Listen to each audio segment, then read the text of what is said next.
Boa tarde, em off, mais uma vez entrando no ar. Hoje nós temos uma entrevista com um jornalista que, além de jornalista, virou biógrafo. Mas nós vamos primeiro ouvir a sua história na área jornalística para poder depois que ele possa contar como ele se transformou no maior biógrafo do Brasil. Nós estamos falando com Elias Awad. Elias, tudo bem? Puxa, depois dessa apresentação, está melhor impossível, né, Patrício? Obrigado. Fala uma coisa, você é de origem libanesa. Sim. Como o libanês se transformou em jornalista? Como é essa história? Bom, uma história que eu vou te contar. Muitas vezes, eu conto isso até nas palestras, né? A vida nos mostra certos indícios que a gente finge não ver. Então, eu era criancinha, eu jogava futebol de mesa, né? O tal do futebol de botão. Eu ia entrevistando os jogadores ao final das partidas, pegava uma caneta Bic com o microfone, entrevistava, tal. E gostava muito também, nas salas de aula, de fazer a apresentação dos trabalhos, tal. Mas a veia do Brimo, né, do comerciante, do vendedor, nascemos numa loja da 25 de março, tal, sempre prevaleceu. Então, dos 17 para os 18 anos, eu fiz administração de empresas, entrei já naquele momento na Votorantim, na área de siderurgia, e fui vender zinco. Então, eu tive 6 anos ali, vendendo zinco, muito feliz da vida, né? Fiz aquilo com um comprometimento absurdo. Até um dia que o despertador começou a me acordar. Eu nunca precisei de despertador para acordar. Eu sempre acordava no despertador. Eu falei, tem alguma coisa acontecendo de errado. Ou seja, eu não estava mais feliz com aquilo. Sim.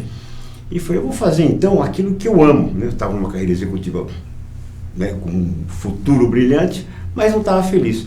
Vou fazer o que eu amo, o quê? Esporte. Vou ser jornalista esportivo e pus na minha cabeça que eu ia me tornar um jornalista esportivo, pedi as contas na Votorantim e no dia seguinte falei, bom, agora, né? Vou buscar emprego. Vou buscar emprego, né? Obviamente que primeiro já naquela mentalidade, me qualificar para aquilo, já era graduado em administração de empresas, entrei em jornalismo e olha, as portas se abriram com uma velocidade, porque eu estava tão feliz com aquilo. Comecei na Rádio Eldorado, fui para a Rádio Gazeta, quando a Gazeta fez um projeto brilhante, que era de 15 horas de esporte, simultaneamente ao projeto da CBN, a rádio que toca a notícia, 92, alguma coisa assim. E me especializei em mais de 100 modalidades, deixando o futebol de lado, porque futebol todo mundo falava na época e fala ainda, né? Então fui me especializar em vela, tiro, balonismo, natação, e de repente também, né, fiz futebol. Até que um dia, né, a maravilhosa oportunidade de trabalhar na TV Bandeirantes, com o gênio, né, de todos, o maior de todos, o Luciano do Vale, aconteceu, Patrício, mais ou menos assim. Bem, você lembra algum momento significativo nessa tua trajetória jornalística, tanto na Bandeirantes quanto trabalhando também na SPN, na Sport TV, mas você teve uma passagem numa televisão americana. Como é que é essa história? Sim, a PSN, Pan American Sports Network, é uma TV que veio, na verdade era um braço de negócio da Hicks Music, aquela empresa que veio dos Estados Unidos, patrocinou o Cruzeiro, patrocinou o Corinthians, levou inclusive, para a gente ter uma referência na época, levou o Filipão para trabalhar no Cruzeiro, enfim, foi um período bem interessante. Na época que o Corinthians conquistou aquele campeonato, né, discutido ainda, mundial, né, no Rio de Janeiro, enfim, né, e tudo mais. Foi uma experiência maravilhosa, uma emissora que era proporcionalmente uma Fox Sports na época, com uma presença muito significativa na América do Sul. E nós viemos com a primeira equipe, né, com uma interligação junto à TV Bandeirantes, que era o Dr. Osmar de Oliveira, o Mauro Betting e eu. Então fizemos muitos eventos internacionais, uma emissora efetivamente que veio com bala na agulha, como se costuma dizer. Você lembra alguma coisa pitoresca dessa fase? Muito. Me lembro, assim, em especial, primeiro o Cruzeiro, né? Assim, o Cruzeiro foi quando o Cruzeiro estava construindo a Toca da Raposa 2, não a 2, né? Eu falei, meu Deus do céu, com a Toca 1, já dá para ser uma maior equipe, assim, geração de jogadores de equipe de base do Brasil. Com a Toca 2, então aquilo me marcou muito, né? E até triste ver o Cruzeiro hoje numa situação como está para ser rebaixado. Exato, é só subir 10 garotos, né? Certamente tem gente muito boa ali. Então, nesse período também me marcou fizemos muitas partidas em Minas, uma foto do Ronaldinho, fenômeno, que existe, acredito ainda hoje no Mineirão, que se ele tivesse de lado, você não enxergava ele, tão magro que ele era. Né? Depois que ele veio do São Cristóvão, no Rio. Exatamente. E depois, obviamente, foi para a Europa, né? Teve toda aquela injeção muscular, né? Mas me marcou muito, né? O garotinho, né? Minguadinho, o Ronaldo. E uma passagem muito interessante também, nós fizemos um Sul-Americano Sub-20 na Venezuela. Acho que eu paguei todos os meus pecados, perdão, no Equador, porque por causa da altitude, né? Você ficar 30 dias no Equador, né? Nossa, né? Fisicamente aquilo. Ainda bem que o Dr. Osmar era o nosso narrador. Que era médico. Era médico, cuidava de tudo. Mas o que me marcou, Patrício? Nós temos um povo que, infelizmente, né? É um povo maravilhoso, excepcional, de um coração maior que o Brasil, mas ainda com um lado muito passivo. E me chamou a atenção no Equador, que nós estávamos indo fazer um jogo e, de repente, com horário marcado, tudo aquela coisa, né?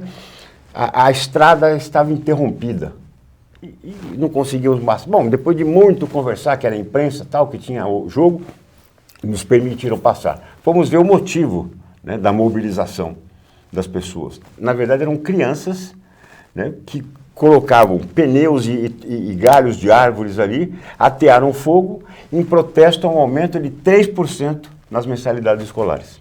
Beleza. Então eu falei, meu Deus do céu, olha aqui, né? Que coisa, que né? coisa, né? Que luta que o povo tem, né? Quando é contra ele, ainda mais na área de educação, né? Então me marcou muito nesse período ainda curto da PSN, mas depois muita coisa. Como é que você transformou-se de jornalista em biógrafo? Como é que foi essa história? Então, olha, no dia 11 de setembro de 2001, eu já estava assim, eu estava me auto-questionando, porque eu ia fazer jornalismo esportivo, ia no Corinthians, para dizer se eu jogava o João e o Antônio.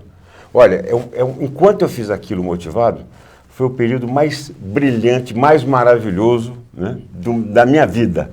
Mas a partir do momento que eu comecei a me questionar o que importava se ia jogar o João ou o Pedro, no momento de economia dura do Brasil, o Brasil precisando de cultura, né, de produção, e eu ali preocupado para saber quem ia jogar com a número 7 do Corinthians, aquilo começou a me doer muito. Eu falei, meu Deus, eu estou precisando de mais, o Brasil precisa, acho que, mais de informação do que essa que eu estou passando hoje. Então comecei a perder um pouco do meu propósito de vida. Perdeu um propósito de vida aí você resolveu... Como é que veio essa... A luz veio como? A luz veio, eu sou muito grato a essa pessoa que eu vou te contar agora. Eu estava em Santos fazendo a apresentação de um novo técnico. 2001, 11 de setembro de 2001. Não preciso nem falar o que isso representa, né? Na época ainda não faz tanto tempo assim, mas na época ainda se usava o Walkman. E nós estávamos lá com outros jornalistas, um deles estava ouvindo rádio e deu um berro. Vocês não acreditam, um avião entrou no meio de uma torre gêmea. Nossa, aquilo aliado a esse nível de pensamento que eu entendia, né, que o que eu estava oferecendo era muito pouco perto do que as pessoas do Brasil precisavam, eu me questionei, falei, bom, isso é um atentado mundial, mudou a história do mundo, mudou o momento, né, mudou o conceito de tudo, e liguei para a minha redação. Eu falei, olha, eu estou aqui no Santos esperando a apresentação do Cabralzinho, e aconteceu esse fato. Né, terrível, então eu acho que eu tenho que sair daqui e fazer jornalismo, né, porque eu acho que é isso que nós precisamos hoje passar na TV Bandeirantes. Ele falou assim, fica aí que o Cabralzinho vai dar entrevista. Você lembra do Cabralzinho? Lembro. Então você, o Cabralzinho e eu lembramos quem é o Cabralzinho, porque eu falei, 11 de setembro, quem sabe quem é Cabralzinho, né? Perto do... Eu sou santista. Então você se conhece bem, né? Aquele vice-brasileiro. E eu fui repórter do Placar. Então você sabe mais que eu. Não. Eu fui repórter do Placar e eu detestava futebol na época. E eu cobria o Santos, Corinthians e Portuguesa. Puxa, esse time... E fazia o tabelão. Eu era escalado para... como o pessoal frequentava farra com o jogador, eu era o único que ia falar mal de jogador. Então a matéria para falar mal de jogador, eu que ia fazer. Por isso que eu sei. É um dos poucos que lembra de Cabralzinho aí. Mas foi o que eu pensei. Quem lembra de Cabralzinho no dia 11 de setembro? E eu estou aqui parado esperando o Cabralzinho.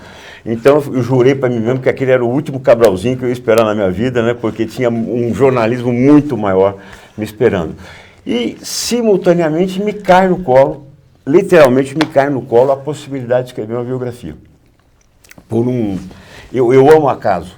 Eu acho que o acaso... O acaso é uma lição de vida. É uma lição, é maravilhoso. Não adianta você dizer que não sei o que, um acaso está na nuvem, velho, caiu, é você. Cósmico, né? É você. É Se você não pegar aquele cavalo que vai passar, você está morto. Está morto. E eu até escrevi um texto sobre o acaso, trazendo algumas situações casuais vividas pelos meus biografados e por mim também, né?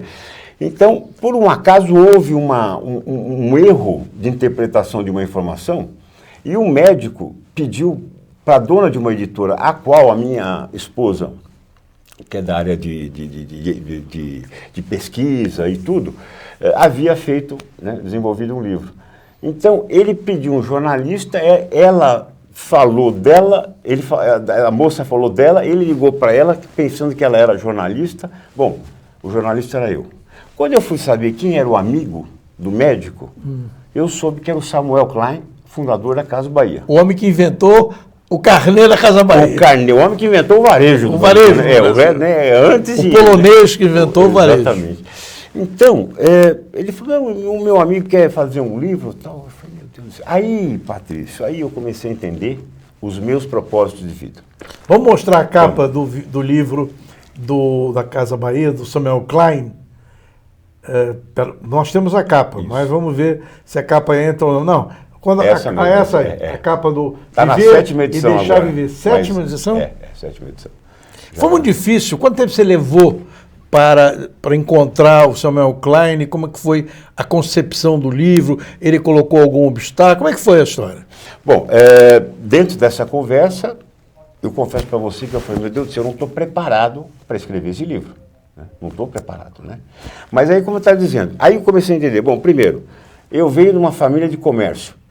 Estou pegando o maior varejista do Brasil. Eu estudei administração de empresas, então eu sei o que representa uma empresa, uma área comercial, uma área financeira, logística. Eu fui repórter para aprender o quê? A perguntar, a tirar das pessoas o que elas têm. A perguntar e ouvir. E ouvir, principalmente, né? Então eu ali falei, meu Deus do céu, eu estou me preparando a vida inteira para esse momento, de poder ser biógrafo, de escrever uma biografia.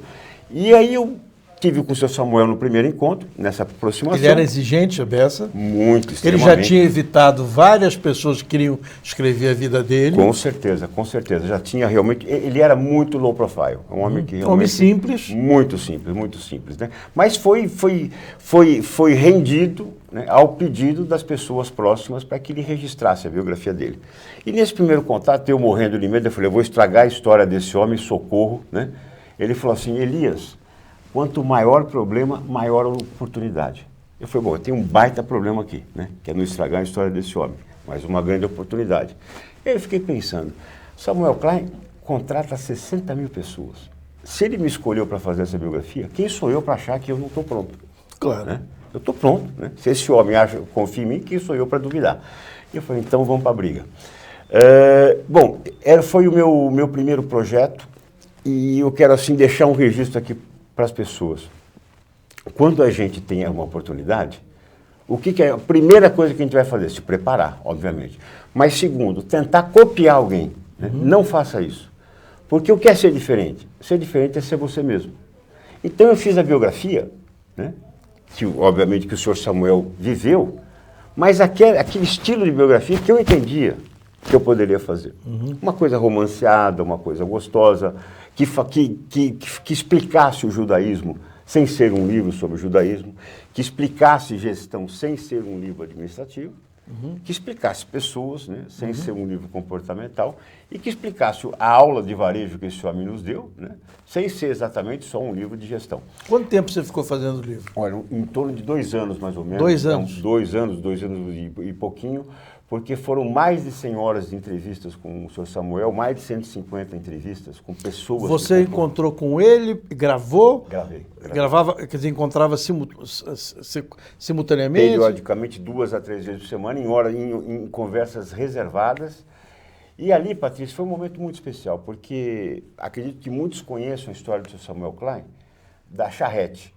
Ai, coitadinho, ele andava de charrete. Não, coitadinho não. Aquilo para ele era o paraíso, porque é um judeu polonês, como você falou muito bem, que passou pelas barbaridades da Segunda Guerra Mundial, teve a mãe e os irmãos menores que não tinham força de trabalho, indo direto para campo de extermínio. Ele, o pai e 2 irmãos para campo de trabalho. Ou seja, passou por todas as barbaridades. E uma das horas assim, mais emocionantes que eu tive com ele, entre outras, né? Como ele levou uma pedrada por ser judeu e tudo mais. Quando eu perguntei, mas, senhor Samuel, eu só queria viver para quê? O que um judeu polonês que é prisioneiro de Segunda Guerra Mundial aspira, né, numa situação dessa? Ele falou, olha, Elias, eu acreditava que o amanhã ia ser melhor. Eu falei, meu Deus do céu, se um homem na Segunda Guerra Mundial, como prisioneiro, acha isso, quem sou eu para duvidar, né? Hoje, né, dia 5 de dezembro de 2019, que o amanhã não vai ser melhor. Dá para se dizer que foi uma biografia autorizada ou não? Olha, todas as minhas biografias, elas são autorizadas. Por que eu te digo isso? Bom, primeiro, porque eu particularmente, como biógrafo, como é que eu vou fazer a biografia do Patrício se eu não entrevisto o Patrício? O Patrício foi para... eu acho que ele foi para a direita. Mas por que ele foi para a direita? Porque a opção da esquerda era ruim, porque ele não tinha outra situação. Ou seja, não dá para escrever sobre alguém sem ouvir alguém, sem entender alguém. Então, eu sou apaixonado por biografias autorizadas. Mas não é a autorização dessa forma chula que se imagina. Não é oficiosa. Não é isso, né? Não põe isso. Eu nunca tive essa situação. Não põe isso no meu livro, né? Primeiro porque, obviamente, eu tenho toda a história e eu hoje avalio o que é importante para o leitor. Briguei com a cunhada. O que isso muda na tua vida? O que isso muda na minha vida? Não muda nada, né? Agora, né, saber que efetivamente, como é que se passou pelo plano Sarney, como é que estrategicamente o senhor Samuel transformou o pior momento da vida dele, que foi a Segunda Guerra Mundial, num modelo de estratégia de gestão, né? Porque vem tudo ali, né? Ali, como ele se posicionou dentro do campo. Ou seja, a estratégia de sobrevivência dele foi que norteou o trabalho efetivo para ele fazer a Casa Bahia ser a empresa que se tornou. Sem dúvida. Tanto que assim, a gente imagina hoje, né, uma Casa Bahia que de São Caetano já veio para São Paulo. Não. De São Caetano ele montou loja em São Bernardo, em Santo André, em Diadema, comprou uma rede no litoral. Quando chegou aqui já tinha 40 lojas. Ou seja, exatamente o que aconteceu no campo de trabalho. Ele foi se posicionando do trabalho pesado para a marcenaria. Olha, eu sou marceneiro, então vai lá. Depois para a cozinha, porque é um lugar mais quente, onde ele podia, né, encontrar cascas de batata no lixo para poder alimentar aquela sopa rala que ele tinha, esconder um pouquinho de trigo, ou seja, né, a estratégia, né, do melhor posicionamento dentro da situação. A sua obra biográfica posterior qual foi? Bom, depois dele eu fiz A Indústria do Sucesso, que foi um livro de um grande empresário da área moveleira, que havia lido o livro do Sr. Samuel Klein. E, na sequência, biografei um dos seres humanos mais maravilhosos que esse Brasil conheceu, como o Sr. Samuel também, que é o Mr. Fisk, das escolas de inglês. De inglês. E daí por diante, Patrício, o que é muito importante, assim, obviamente que era um período ainda que eu precisava me apresentar como biógrafo, né? Então, falei, puxa vida, você veio da onde e faz o quê? Né? E vai entregar, principalmente, né? Então, ainda era um momento difícil. Hoje, eu estou no meu 28º livro. Hoje é mais fácil, né? Hoje eu não preciso mostrar, né? Não preciso explicar, né, se eu vou entregar ou não. Hoje eu já tenho uma mostrar carreira. 2 capas. A primeira, a do Celso Ricardo de Moraes, que é da Copenhague e da Chocolate Brasil Cacau, que é essa empresa... História incrível também. Que é essa história da Copenhague, que é muito interessante. Depois, do Oscar Schmidt, que é o nosso ídolo esportivo, que você escreveu. Vamos falar primeiro da Copenhague. Como é que foi? Você levou quanto tempo fazendo isso da Copenhague? Não, quantos quilos eu engordei? Quantos quilos você engordou? quantos chocolates você comeu para poder... Eu comi um Inhabenta, peguei no pé ali Pô, eu sou doido com Inhabenta. Você foi lá, ficou quanto tempo com ele? Então, nesse período também, né, de 20 meses, né, um pouquinho mais, sempre um pouco menos, porque o que acontece? É um período grande de entrevistas, para ser feita não só com o biografado, como também com... Você tem uma liturgia para fazer isso? Às vezes as pessoas me perguntam, como é que vai ser minha biografia? Eu falei, não sei, eu não conheço a história, né? Então não posso te falar que ela vai ser assim, que ela vai ser assado, que ela vai ser cozida, né? Eu tenho que conhecer essa história Então confie em mim, né? Porque certamente eu vou buscar o melhor, a melhor forma de passar, mas eu peço um pouco de paciência para isso, né? Então não tem modelo. E muitas vezes, né, eu dei aula, você também deu aula há muitos anos, alguns alunos falam, posso falar com você, como é que eu escrevo uma biografia? Eu falei, você quer escrever a minha ou a sua? Se quiser escrever a minha, eu te conto. Agora, se é a sua, eu não sei. Não sei, né? Então, vai pela sua. Bem, mas você sair de um empresário para o Oscar Schmidt, como é que foi essa mudança? Porque é diferente uma figura pública de uma figura empresarial. Como é que foi essa história? Bom, rapidamente, só o Celso Moraes da Copenhague tem uma trajetória tão linda, tão brilhante. Eu até brinco que se um dia você encontrar o sucesso, ele vai te fazer uma pergunta. Cadê o Celso Moraes? Que eu preciso encontrar esse homem. Porque ele nunca correu atrás do sucesso.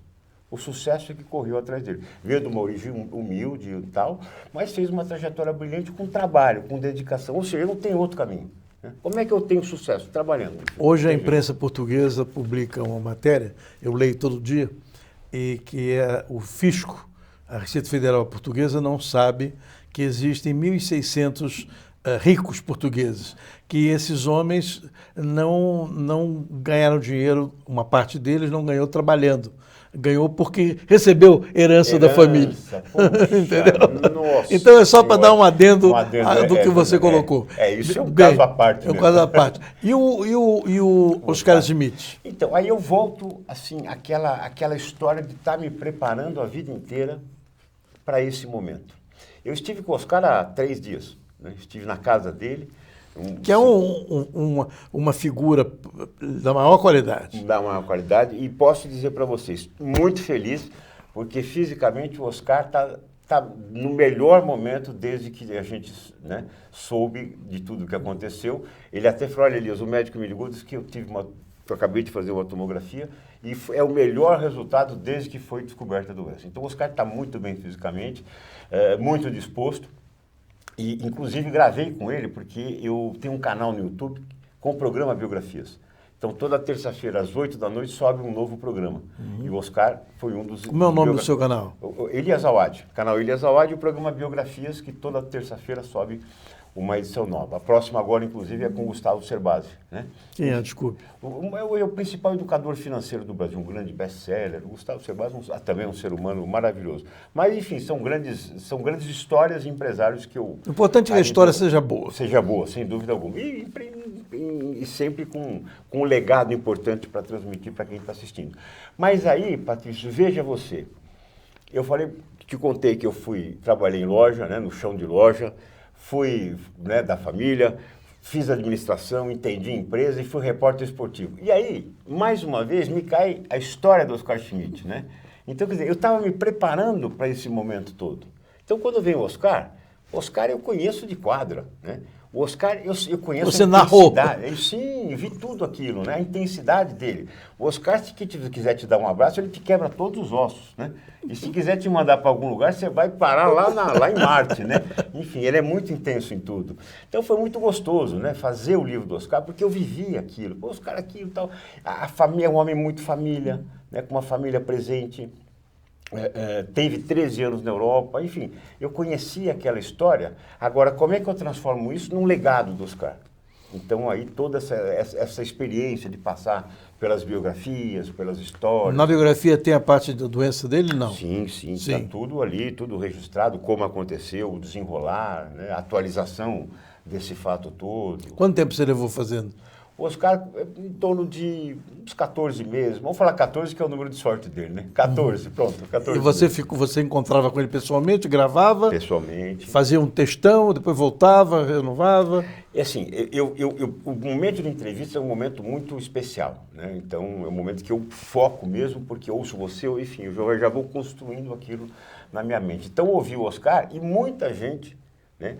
Tanto amigos do setor empresarial, como amigos do basquete, Cláudio Mortari, enfim, o Rato, outros, o Marcel maravilhoso, né, que jogou com ele tanto tempo, enfim, fui ouvindo as pessoas e construindo, né, e principalmente o Oscar, a esposa dele, a Cristina, os filhos, a mãe, uma pessoa maravilhosa. Aliás, você sabe uma curiosidade? A gente fala, o empresário... ele herdou do pai, não, ele herdou da mãe. A grande maioria dos empreendedores, no caso do Oscar é um exemplo disso, herdaram da mãe essa veia que a gente mais admira e conhece. Ou do empreendedorismo, ou no caso do Oscar, né, dessa determinação, mesmo que fossem, né, ou que são donas de casa. Mas elas têm uma linha de liderança familiar ali. O DNA é materno. Materno. Às vezes o pai é um bom administrador, mas não é o homem do empreendedorismo. Qual é o seu próximo projeto editorial? Aliás, antes de perguntar o seguinte, você sempre edita pela mesma editora ou você tem uma editora própria? Eu tenho editado sempre pela mesma editora, Novo Século, que foi a primeira editora que acreditou em mim, né? E desenvolvemos Uma parceria? parceria, livros maravilhosos, uma editora Novo Século, do meu querido amigo Luiz Vasconcelos, era muito agressiva comercialmente, distribuição, enfim, que é o que é importante, né? Então, sempre tenho feito pela Novo Século. E meu próximo projeto é um segundo livro, eu já escrevi a biografia do Dr. Afonso Brandão Renel, um guru, né? Um homem de um aprofundamento, de uma inteligência, de uma cultura extremamente aprofundada, um dos homens mais bem preparados do Brasil. Eu fiz a biografia dele, lancei em 2009, aos 80 anos. Um livro assim que foi um marco para mim, porque eu recebi tanto conteúdo, Patrício, que eu achei que era um egoísmo da minha parte escrever o livro em terceira pessoa. Só o Afonso foi, o Afonso veio. E eu escrevi 60% em terceira pessoa, narrando a história, e 40% em primeira pessoa.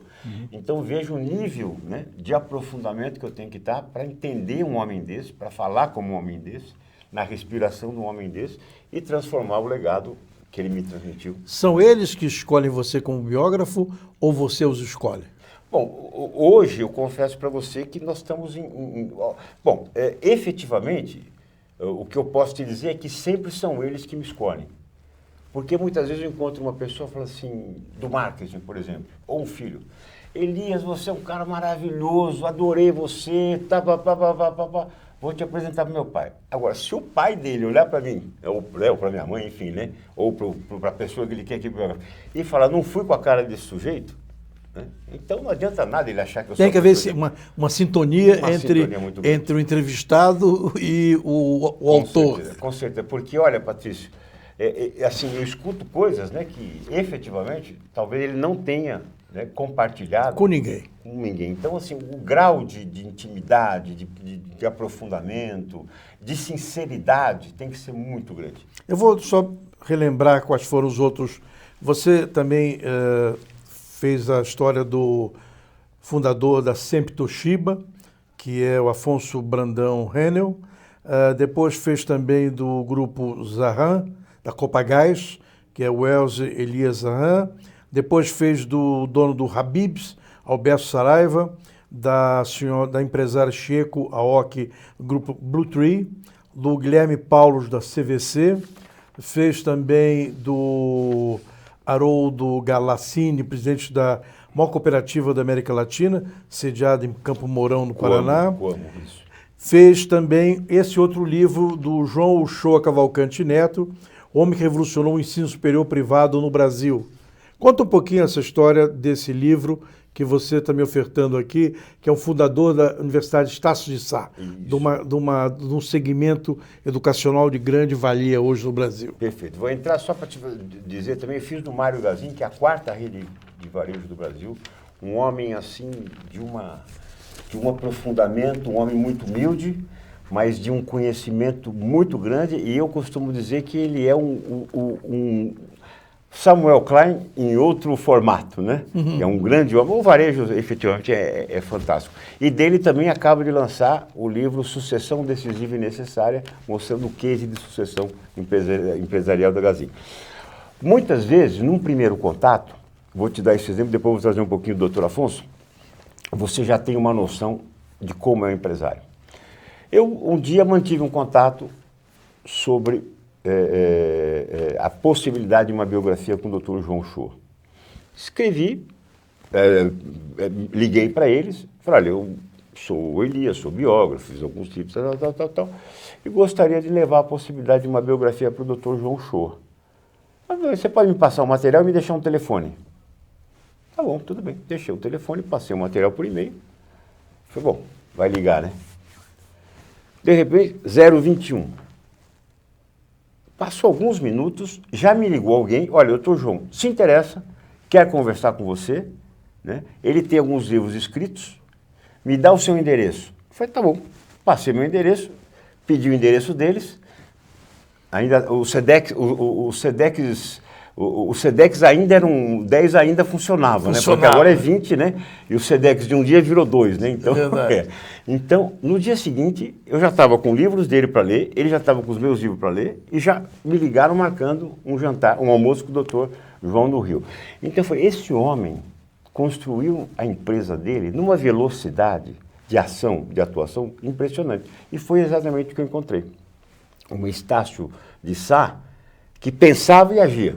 Né? Não pensava e depois refletia e depois maturava, né? Enfim, uma empresa que foi feita, né, com uma garra violenta, né, com muito... Como é que você explica que algumas empresas que os empresários viam na frente, não é só talento, era visão, era gestão, era muito suor, pegaram a transformação do Brasil e do mundo. Claro, pegaram mesmo. Como é que você explica que algum deles, a herança, a família, não consegue manter a qualidade, o ritmo e fazem as empresas fenecer? Bom, isso é uma situação maravilhosa que você coloca, por isso eu fiz esse novo livro recente da sucessão do Casey Gazin.